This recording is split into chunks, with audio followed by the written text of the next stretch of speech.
Magandang araw mga kapatid, si Macoris ito ng News 5. Andito tayo ngayon sa ICC Detention Center dito sa Hague, Netherlands, kung saan nakadetain si former President Rodrigo Roa Duterte.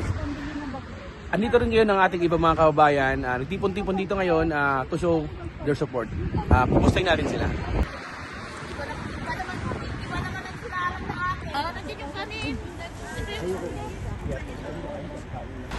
Is it on?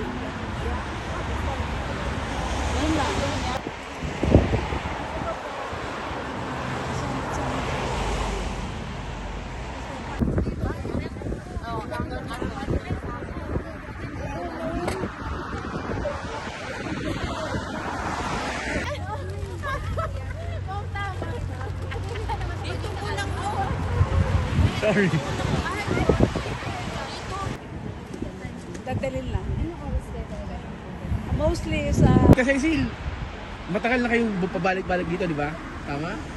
Yes, tama po. Oh, but- From the beginning, March 11. Yeah. Ba't ngayon, andito pa rin kayo ngayon?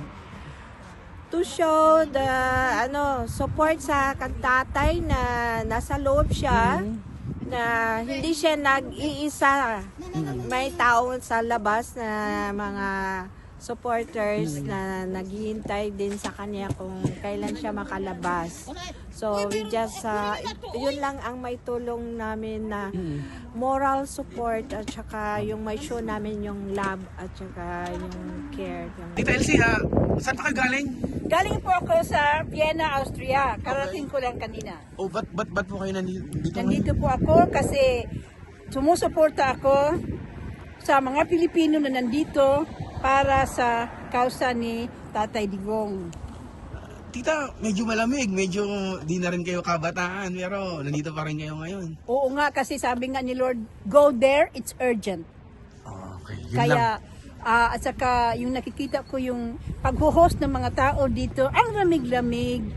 Tapos yung nafe-feel ko yung burden ng Panginoon para sa nangyayari sa ating bansang Pilipinas, kay Duterte, yung lawlessness at righteousness, yun ay kailangan ng prayer.